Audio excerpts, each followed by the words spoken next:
Hi champions, ಹೇಗಿದ್ದೀರಿ ಬಿಡ? Welcome you all to this classes. ನಾನು ನಿಮ್ಮ ಪ್ರೀತಿಯ ಡಾಕ್ಟರ್ ಗುರುರಾಜ್ ಬುಲ್ಬುಲೆ, ಮ್ಯಾಥ್ಸ್ ಗುರು ವಿದ್ಯಾನಗರ್ ಹುಬ್ಳಿಯಿಂದ ಮಾತನಾಡ್ತಾ ಇದ್ದೇನೆ. ಈಗ ಸಾಧನಾ ಯೂಟ್ಯೂಬ್ ಚಾನಲಲ್ಲಿ ತಮ್ಮೊಟ್ಟಿಗೆ ಸ್ನೇಹಿತರ we have an interesting component by name area of circle, ವೃತ್ತದ ವಿಸ್ತೀರ್ಣ ಅಂತ ಹೇಳಿ. ಪ್ರಾಯಶಃ ವೃತ್ತ ಅನ್ನೋ ಪರಿಕಲ್ಪನೆ, ಚಕ್ರ ಅನ್ನೋ ಪರಿಕಲ್ಪನೆ, ವೀಲ್ ಅನ್ನೋ ಪರಿಕಲ್ಪನೆ 1ನೇ ತರಗತಿಯಿಂದ ಶುರುವಾಗಿದೆ. ನಿರಂತರವಾಗಿ ಲೈಫಲ್ಲಿ ಈ ಆಕಾರವನ್ನು, ವೃತ್ತಾಕಾರವನ್ನು, ಸರ್ಕ್ಯುಲರ್ ಶೇಪನ್ನು ಗಮನಿಸ್ತಾನೆ ಇದ್ದೀವಿ. ಇದರ ವಿಸ್ತೀರ್ಣವನ್ನು ಕಂಡುಹಿಡಿಯುವಂಥ ಸೂತ್ರ ತಮ್ಮೆಲ್ಲರಿಗೂ ಪರಿಚಯ ಇದೆ ಅಂತ ಅಂದ್ಕೊಂಡಿದ್ದೇನೆ ನಾನು. None other than that of pi R square. Pi ಅನ್ನೋದು ಇಟ್ಸ್ ಎ ಕಾನ್ಸ್ಟೆಂಟ್, ಇದೊಂದು ಸ್ಥಿರಾಂಕ. ಅದರ ಅಪ್ರಾಕ್ಸಿಮೇಟ್ ವ್ಯಾಲ್ಯೂ ಬಂದು 22/7. ಹಾಗಾದರೆ ಆರ್ ಅಂದರೆ ಆರ್ ಫಾರ್ ರೇಡಿಯಸ್ ಅಥವಾ ತ್ರಿಜ್ಯ. ಆರ್ ಫಾರ್ ರೇಡಿಯಸ್ ಅಥವಾ ತ್ರಿಜ್ಯ. ತ್ರಿಜ್ಯದ ಅಳತೆ ಗೊತ್ತಿತ್ತು ಅಂತ ಹೇಳಿದ್ರೆ ಕಡ್ಡಾಯವಾಗಿ ವೃತ್ತದ ವಿಸ್ತೀರ್ಣವನ್ನು ಕಂಡುಹಿಡಿಯಲಿಕ್ಕೆ ಸಾಧ್ಯ ಇದೆ. Here we have an interesting problem wherein ಅವ್ರು ಎಲ್ಲಿಯೂ ಕೂಡ ಇದರ ತ್ರಿಜ್ಯದ ಅಳತೆಯನ್ನು ಕೊಟ್ಟೇ ಇಲ್ಲ. 10th ಸ್ಟ್ಯಾಂಡರ್ಡ್ ಅಭ್ಯರ್ಥಿಗಳ ಒಂದು ಎಕ್ಸಾಂಪಲ್ ಇದು. ಕಾಂಪಿಟೇಟಿವ್ ಎಕ್ಸಾಮ್ಸ್ಗೂ ಬರುವಂಥದ್ದು, ಸ್ಪರ್ಧಾತ್ಮಕ ಪರೀಕ್ಷೆಯಲ್ಲೂ ಕೂಡ ಕೇಳಿರುವಂಥ ಪ್ರಶ್ನೆ ಇದೆ. ಬಣ್ಣ ಬಳಿದ ಭಾಗದ ವಿಸ್ತೀರ್ಣವನ್ನು, the area of the shaded portion has to be determined, but the haven't specifically specified as the size of the radius of the circle. ಈ ವೃತ್ತದ ತ್ರಿಜ್ಯದ ಅಳತೆ ಕೊಡದ ನೇರವಾಗಿ ಈ ವೃತ್ತದ ವಿಸ್ತೀರ್ಣವನ್ನು ಕಂಡುಹಿಡಿಯಿರಿ, ಅಥವಾ ವೃತ್ತದ ಕಾಲು ಭಾಗದ ವಿಸ್ತೀರ್ಣವನ್ನು ಕಂಡುಹಿಡಿಯಿರಿ, ಬಣ್ಣ ಬಳಿದ ಭಾಗದ ವಿಸ್ತೀರ್ಣವನ್ನು ಕಂಡುಹಿಡಿಯಿರಿ ಅಂಥೇಳಿ ಪ್ರಾಬ್ಲಮ್ ಇದು. One of the popular CBSE question.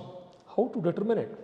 If we look into the instructions given over there, they have provided us the Fibonacci series. Fibonacci ಸಂಖ್ಯಾ ಸರಣಿ ಅಂದ್ರೇನು? ಯಾವತ್ತು Fibonacci ಸಂಖ್ಯಾ ಸರಣಿಯಲ್ಲೇ the first two elements are only 0 and 1. ಇದರ ಮುಂದುವರಿದ ಭಾಗ, the sum of first two will be the next one. 0 plus 1, 1 plus 1, 1 plus 2, 2 plus 3, 3 plus 5, 5 plus 8. ಇವುಗಳಿಗೆ ಫೈಬೋನನ್ಸಿ numbers ಅಥವಾ ಭಾರತೀಯ ಗಣಿತಜ್ಞ 6ನೇ ಶತಮಾನದಲ್ಲೇ ಕಂಡುಹಿಡಿದಿರುವಂಥ ಈ ಸಂಖ್ಯೆಗಳಿಗೆ ಗಣಿತ ಪ್ರಕಾಶ ಎಂಬ ಹೊಸ ಟೆಕ್ಸ್ಟಲ್ಲಿ ಬಂದಿರುವಂಥ ಪದ ವಿರಹಂಕ ಸಂಖ್ಯೆಗಳು. ವಿರಹಂಕ ಸಂಖ್ಯೆ ಮೂಲತಃ ವಿರಹಂಕ ಸಂಖ್ಯೆಗಳ ಬಗ್ಗೆ 6ನೇ ಶತಮಾನದಲ್ಲೇ ಭಾರತೀಯ ಗಣಿತಜ್ಞ ಡೀಟೇಲ್ಸ್ ಅನ್ನು ಕೊಟ್ಟಾಗಿತ್ತು. ಆದರೆ ನಿಸರ್ಗದ ಜೊತೆಗೆ, ಮನುಷ್ಯನ ಜೊತೆಗೆ ಸಹಸಂಬಂಧೀಕರಿಸಿ ಫೈಬೋನನ್ಸಿ ಅನ್ನೋರು 12-13ನೇ ಶತಮಾನದಲ್ಲಿ ಅದರ ವಿವರ ಕೊಟ್ಟರು. ಬಟ್ ಜೊತೆಗೆ ಹೇಳಿದ್ರ ಭಾರತೀಯ ಮೂಲದ ವಿರಹಂಕ ಅನ್ನೋರು ಇದ್ರ ಬಗ್ಗೆ 6-7ನೇ ಶತಮಾನದಲ್ಲೇ ವಿವರ ಕೊಟ್ಟಿದ್ದಾರೆ. ನಾನು ನಿಸರ್ಗದ ಉದಾಹರಣೆಗಳನ್ನಷ್ಟೇ ಆ್ಯಡ್ ಮಾಡ್ತಾ ಇದ್ದೀನಿ ಎಂಬ ಇವರ ನೀವೇನು ಹೇಳ್ತೀರಿ, ಈಗ ಆಟ ಆಡಬೇಕಾದ್ರೆ ಒಂದು ಕ್ರೀಡಾಪಟುವಿನ ಮನೋಭಾವ ಇರಬೇಕು, ಒಬ್ಬ ಸಂಶೋಧಕರಿಗೆ ಆ ಸಂಶೋಧನಾ ಮನೋಭಾವ ಇರಬೇಕು, ಇನ್ನೋರ್ವ ಸಂಶೋಧಕರನ್ನು ಗೌರವಿಸುವಂಥದ್ದು ಬರಬೇಕು. ಭಾರತೀಯ ಪಠ್ಯಪುಸ್ತಕಗಳಲ್ಲೇ ವಿರಹಂಕ ಸಂಖ್ಯೆ ಅಂತಲೂ ಓದ್ತೀವಿ. ಹಾಗೆ ನಮ್ಮನ್ನು ಸ್ಮರಿಸ್ಕೊಂಡಿರುವಂಥ ಫೈಬೋನನ್ಸಿ ಅವರ ಹೆಸರನ್ನು ಕೂಡ ಸ್ಮರಿಸ್ಕೊಳ್ತೇವೆ. ಅಂಥ interesting number series Fibonacci series. ಈ ಸೀರೀಸ್ಗೂ ಕೊಟ್ಟ ಎಕ್ಸಾಂಪಲ್ಗೂ is there any correlation among them? Look at this. If we visualize, say for example, 0 plus 1 is 1, 1 plus 1 is 2, then 1 plus 2 is 3, so on and so forth. Then 2 plus 3 is 5. ಹೀಗೆ ಈ ಮಾದರಿಯಲ್ಲಿ 1ಕ್ಕೆ 2 ಕೂಡಿಸಿದ್ರೆ 3 ಆಗುತ್ತೆ, 2ಕ್ಕೆ 3 ಕೂಡಿಸಿದ್ರೆ 5 ಆಗುತ್ತೆ, 3ಕ್ಕೆ 5 ಕೂಡಿಸಿದ್ರೆ 1 2 3 4 5 6 7 8. ಹಾಗಾದರೆ ಇದರಿಂದ ತ್ರಿಜ್ಯದ ಗಾತ್ರ ಸಿಕ್ತು ನಮಗೆ 8 ಏಕಮಾನಗಳು ಅನ್ನೋದು ತ್ರಿಜ್ಯದ ಗಾತ್ರ. ಇಲ್ಲಿಂದ 1 2 3 4 5 6 7 8 8 ಏಕಮಾನಗಳ ಅಳತೆಯನ್ನು ಹೊಂದಿರುವಂಥ ವೃತ್ತದ ಕಾಲು ಭಾಗ, 1/4 of the circle. We need to determine the area of the square. ಇದರಲ್ಲಿ ಕಾಲು ಭಾಗದ ಬಗ್ಗೆ ಅಷ್ಟೇ ನಾವು ವಿಸ್ತೀರ್ಣ ಹೇಳಬೇಕು. ಯೂಸ್ವಲಿ ವೃತ್ತದ ವಿಸ್ತೀರ್ಣ ಅಂತ ಹೇಳಿದ್ರೆ the area of circle is given by pi R square and 1/4 portion of it, that is 1/4 of pi R square. ಎಷ್ಟಾಗುತ್ತೆ ಪುಟ? ಆರ್ ಪ್ರಸ್ತುತ ಇಲ್ಲಿ ಆರ್ನ ಬೆಲೆ 8 ಏಕಮಾನಗಳಿರೋದ್ರಿಂದ ಪುಟ 8 ವರ್ಗ 1 by 4, 8 square is 64, 4 1 4 16 16 ಗುಂಡ್ಲೆ ಒಂದು 16 ಇಂಟು ಪೈ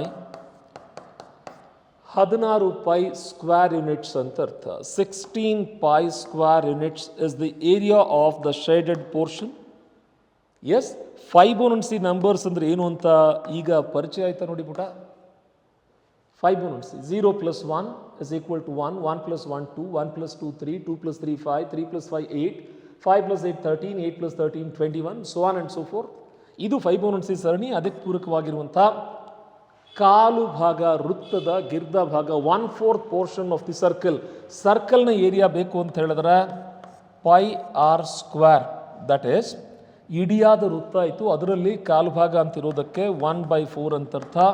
ಸೊ ದ್ಯಾಟ್ ಆರ್ನ ಬೆಲೆ 1 2 3 4 5 6 7 8 ಎಷ್ಟಾಗತ್ತೆ ಪುಟ? 8 ಸ್ಕ್ವೇರ್ ಎಸ್ 4 1 16 ಗುಂಡ್ಲೆ ಪೈ 16 ಪೈ ಸ್ಕ್ವೇರ್ ಯೂನಿಟ್ಸ್ ಎಂದರ್ಥ. ಬಣ್ಣ ಬೆಳೆದ ಭಾಗದ ವಿಸ್ತೀರ್ಣ. ಈ ಮಾದರಿಯಲ್ಲೇ ಏರಿಯಾ ಆಫ್ ಸರ್ಕಲ್ಸ್ ಅನ್ನು ಕಂಡುಹಿಡಿಯಲಿಕ್ಕೆ ವಿದೌಟ್ ರೇಡಿಯಸ್ ಬಟ್ ಇಂಡೈರೆಕ್ಟ್ ಲ್ಯೂನ ಕೊಟ್ಟಿರುವಂಥ ಫಸ್ಟ್ ಎಕ್ಸಾಂಪಲ್. ಅದೇ ಮಾದರಿಯ ಮತ್ತೊಂದು ಪ್ರಶ್ನೆ ಇಲ್ಲಿದೆ ಪುಟ. They have asked us to determine the area of this shaded portion. ಈ ಸಲದ ವಿಶೇಷತೆ ನೋಡಿ ಪುಟ.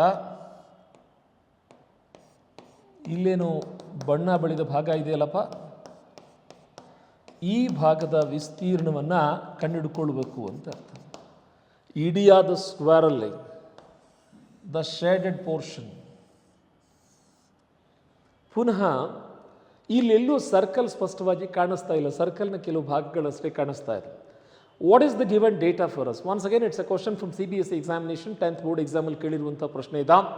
Area of circles and related areas ಅಂತ ಹೇಳಿದಾಗ, ಕಾಂಬಿನೇಷನ್ ಆಫ್ ಏರಿಯಾಸ್ ಅಂತ ಹೇಳಿದಾಗ ಪ್ರಶ್ನಿಸುವ ಶೈಲಿ ಹೇಗಿದೆ ನೋಡಿ ಪುಟ.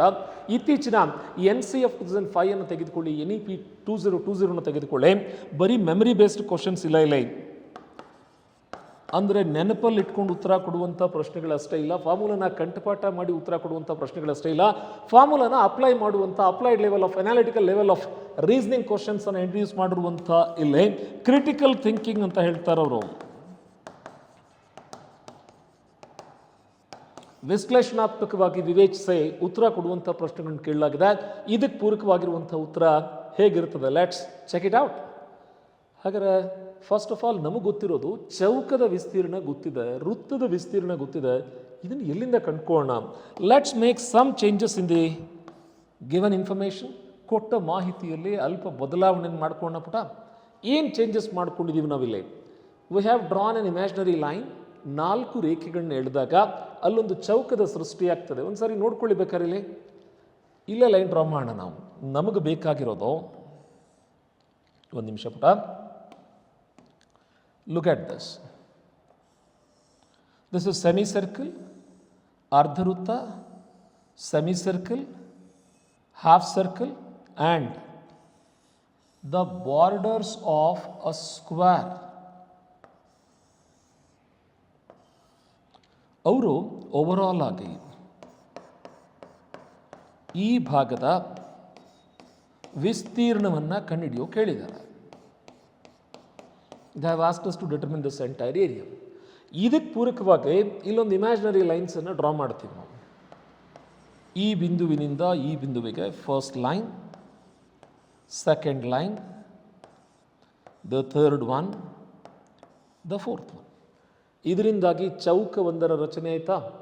ಸರ್ ಅದು ಚೌಕ ಅಂತಲೇ ಕನ್ಫರ್ಮ್ ಆಗಿ ಹೆಂಗೆ ಸರ್ ಹೇಳ್ತೀರಿ? Based on which reason? ಹೇಗೆ ಹೇಳ್ತೀರಿ ತಾವು? Look into this interesting phenomenon ಪುಟ. ಇಲ್ಲಿ ಗಮನಿಸ್ಬೇಕು ತಾವು.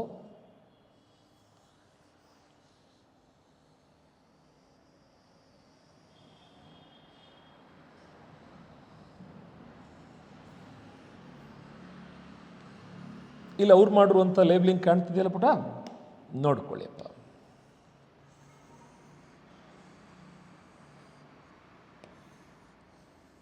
ಸರಿ, ಟೋಟಲ್ ಅಳತೆ 14 ಸೆಂಟಿಮೀಟರ್ಗಳಾಗಿತ್ತು. ಅದರಲ್ಲಿ ಇಲ್ಲಿ 3 ತೆಗೆದು ಹಾಕಿದ್ದೀವಿ, ಅಲ್ಲಿ 3 ತೆಗೆದು ಹಾಕಿದ್ದೀವಿ. So 14 - 6 will give us 8. ಈ 8ರಲ್ಲೇ ಇಲ್ಲಿ 8 ಇದೆ ಪುಟ, ಅಲ್ಲೂ ಕೂಡ 8 ಇದೆ. Am I right? ಹಾಗಾದರೆ ಸಪೋಸ್ ಇದನ್ನು ಸೆಮಿ ಸರ್ಕಲ್ ಅಂದ್ಕೊಂಡ್ರೆ ಇದರ ಅಳತೆ ಆರ್ ಅಥವಾ ತ್ರಿಜ್ಯ ರೇಡಿಯಸ್ ಆರ್ ಇರ್ತದೆ. ಇಲ್ಲಿ ಅಳತೆ ಎಷ್ಟಿರುತ್ತೋ ಪುಟ, ಲುಕ್ ಅಟ್ ದಿಸ್, ಇದರ ಅಳತೆ ಆರ್ ರೇಡಿಯಸ್ ಆಗಿದ್ದರೆ ಇದರ ಅಳತೆ ಕೂಡ ಆರ್ ರೇಡಿಯಸ್ ಆಗಿರ್ಬೇಕಲ್ಲ ಪುಟ. ಸೊ ಇಲ್ಲಿಂದ ಇಲ್ಲಿಗೆ ಆರ್ ಇದ್ದರೆ ಇಲ್ಲೂ ಕೂಡ ಆರೇ ಇರುತ್ತಲ್ಲ. ಯಾಕಂದರೆ from the centre the circumference of the circle is always equidistant. ವೃತ್ತ ಕೇಂದ್ರದಿಂದ ವೃತ್ತದ ಪರಿಧಿ ಸಮಾನ ದೂರದಲ್ಲೇ ಇರಬೇಕು ತಾನೆ. ಹಾಗಾದರೆ ಆರ್ ಪ್ಲಸ್ ಆರ್ 2r ಅಂತ ಆಯಿತು.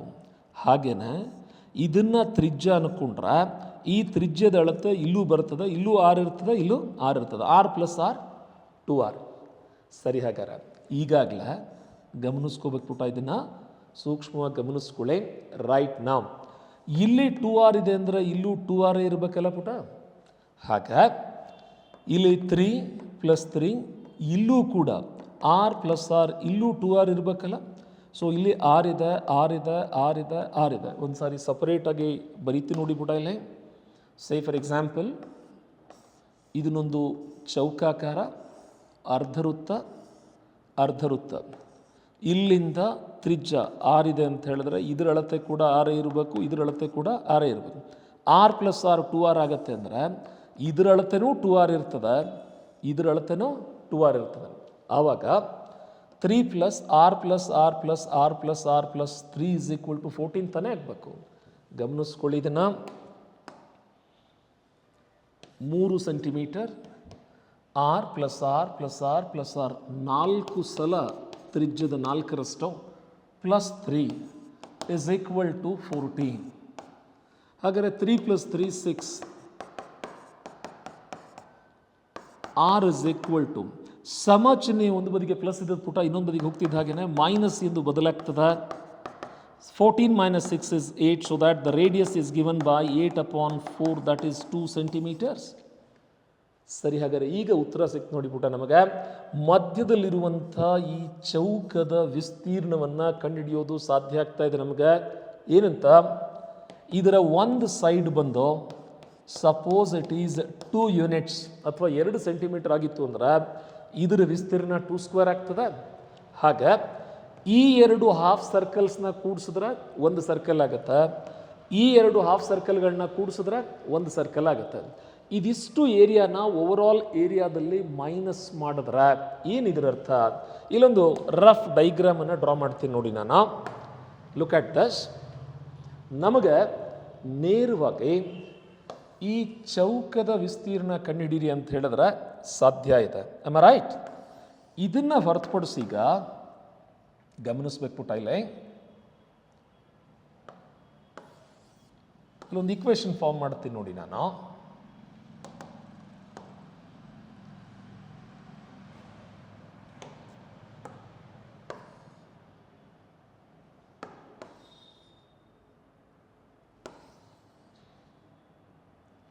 Look at this. There is a square. ಇದರ ಓವರಾಲ್ ಏರಿಯಾ, ಒಟ್ಟು ವಿಸ್ತೀರ್ಣ ಅಂತ ಹೇಳಿದಾಗ ಸಂಪೂರ್ಣವಾಗಿ ಇದಕ್ಕೆ ಬಣ್ಣ ಹಚ್ತೀವಿ.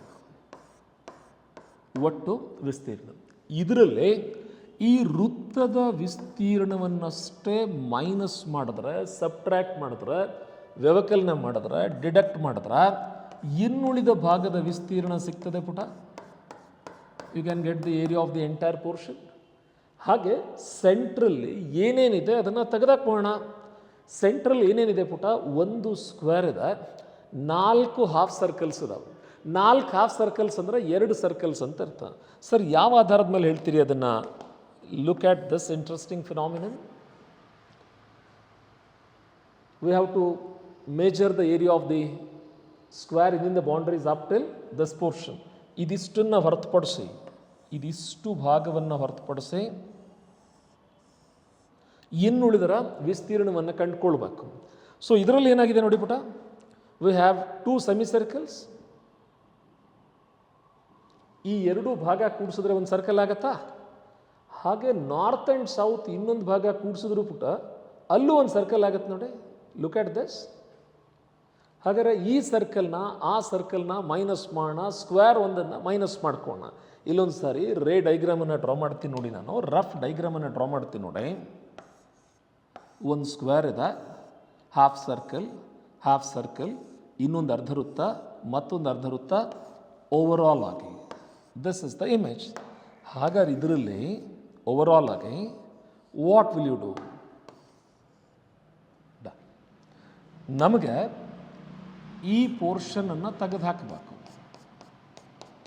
ಹಾಗೆ ಅದರ ಜೊತೆಗೆ ಈ ಪೋರ್ಷನ್ ಕೂಡ ತೆಗೆದು ಹಾಕಬೇಕು. ಅಂದಾಗ ಮಾತ್ರ ಇನ್ನುಳಿದ ಭಾಗದ ವಿಸ್ತೀರ್ಣ ನಮಗೆ ಸಿಕ್ಬಿಡ್ತದೆ. ಅಲ್ಲಿ ಸಿಗುವಂಥ ಏರಿಯಾ ಏನಿರುತ್ತಲ್ಲ ಪುಟ, ಈ ಸಾರಿ ಬಣ್ಣ ಬಣ್ಣದ ಭಾಗ, will get this information. Preparation ಹೀಗೆ ಬೇಕು ಪುಟ ನಿಮಗೆ. ಕಾಂಪಿಟೇಟಿವ್ ಓದುವಂಥ ಅಭ್ಯರ್ಥಿಗಳು ಕೂಡ ವಿ ರಿಕ್ವೈರ್ ದಿಸ್ ಇನ್ಫಾರ್ಮೇಷನ್. ಹಾಗಾದರೆ ಓವರಾಲ್ ಏರಿಯಾದಲ್ಲಿ ದಿಸ್ ಏರಿಯಾ, ಸಂಪೂರ್ಣ ವಿಸ್ತೀರ್ಣ ಅಂತ ಹೇಳಿದ್ರೆ the area of a square, ಚೌಕದ ವಿಸ್ತೀರ್ಣ. ಈ ದೊಡ್ಡ ಚೌಕದ ವಿಸ್ತೀರ್ಣದಲ್ಲೇ ಚಿಕ್ಕದಾದ ಒಂದು ಚೌಕ, ಇವನ್ನೆರಡು ಕೂಡಿಸಿದ್ರೆ ಒಂದು ಸರ್ಕಲ್, ಅವನ್ನೆರಡು ಕೂಡಿಸಿದ್ರೆ ಒಂದು ಸರ್ಕಲ್. ಇದರಲ್ಲಿ ಈ ಮಾಹಿತಿನ ಡಿಡಕ್ಟ್ ಮಾಡಿಬಿಟ್ರೆ ನಮಗೆ ಇನ್ನುಳಿದ ಭಾಗ ಆಟೋಮೆಟಿಕ್ಕಾಗಿ ಸಿಕ್ಬಿಡ್ತದೆ ಅಂತ ಅರ್ಥ. ಹಾಗಾದರೆ ಈ ಕಾನ್ಸೆಪ್ಟನ್ನ ಇಟ್ಕೊಂಡು ದೊಡ್ಡ ಚೌಕದ ವಿಸ್ತೀರ್ಣ ಎಷ್ಟಿದೆ ಪುಟ? 14 ಇದೆ ಅಂತ ಹೇಳಿದ್ರೆ ಅದರ ವಿಸ್ತೀರ್ಣ ಬಂದು 14 ಸ್ಕ್ವೇರ್. ಕಾರಣ ಇಷ್ಟ, ಚೌಕದ ವಿಸ್ತೀರ್ಣವನ್ನು ಕಂಡುಹಿಡಿಯುವಂಥ ಸೂತ್ರ ಎ ಸ್ಕ್ವೇರ್. ಇಲ್ಲಿ ಏದು ಅಳತೆ 14 ಇದೆ, 14 ಇದೆ. ಹಾಗಾದ್ರೆ larger square is 14 square 196 square units. ಅದರಲ್ಲಿ ದ ಸ್ಮಾಲರ್ ಸ್ಕ್ವೇರ್, ಒಂದು ಚೌಕ, ಎರಡು ಸರ್ಕಲ್ಸು, ಸರ್ಕಲ್ಗಳ ರೇಡಿಯಸ್ ಕೂಡ ಎರಡೇ ಇತ್ತು, ಪೈ ಆರ್ ಸ್ಕ್ವೇರ್. ಬಟ್ ಇಂಥ ಸರ್ಕಲ್ಸ್ ಎರಡಿದಾವಲ್ಲ, ರೈಟ್? ಇದಕ್ಕೆ ಪೂರಕವಾಗಿರುವಂಥ ವಿಸ್ತೀರ್ಣವನ್ನು ಕಂಡುಕೊಳ್ಳೋಣ ಪುಟ. ಸಪರೇಟಾಗಿ ಬರಿತೀನಿ ನೋಡಿ. ಇಲ್ಲೇ ದೊಡ್ಡ ಚೌಕದ ವಿಸ್ತೀರ್ಣ 14ರ ವರ್ಗ, ಚಿಕ್ಕ ಚೌಕ 2ರ ವರ್ಗ, ಪೈ ಆರ್ ಸ್ಕ್ವೇರ್. 2ರ ವರ್ಗ ಅಂದರೆ 4, 2ರ ವರ್ಗ ಅಂದರೆ 4. ಹಾಗಾದರೆ 14ರ ವರ್ಗ 196 ಅಲ್ಲಿ out of 196 we are going to subtract 2ರ ವರ್ಗ 4 ಆಯಿತು. 4 ಪೈ ಪ್ಲಸ್ 4 ಪೈ 8 ಪೈ. ಇದಿಷ್ಟನ್ನು ಸಬ್ಟ್ರಾಕ್ಟ್ ಮಾಡಬೇಕು. ಲೈಕ್ ವೈಸ್ 196 ಮೈನಸ್ 4, 8 ಪೈ ಅಂದರೆ 22/7 ಇಷ್ಟಾಗತ್ತೆ ನೋಡಿ ಪುಟ. ಇದನ್ನು ಸಿಂಪ್ಲಿಫೈ ಮಾಡಿಕೊಂಡ್ರೆ ಬರುವಂಥ ಆನ್ಸರ್ ಶೇಡೆಡ್ ಭಾಗದ ಏರಿಯಾ ಆಗಿರ್ತದೆ. ಕ್ಯಾಲ್ಕುಲೇಟ್ ಮಾಡೋಣ ಎಷ್ಟಾಗುತ್ತೆ ಅಂತೇಳಿ. 2 ಎಂಟ್ಲೆ 16, 2 ಎಂಟ್ಲೆ 16. Accordingly 176, 192 minus 176 upon 7. ವಾಪಸ್ 7 2 14, 63 1 64, 13 ಮೈನಸ್ 176 ಅಪಾನ್ 7 ಎಷ್ಟಾಗುತ್ತೆ ಪುಟ? 1344176.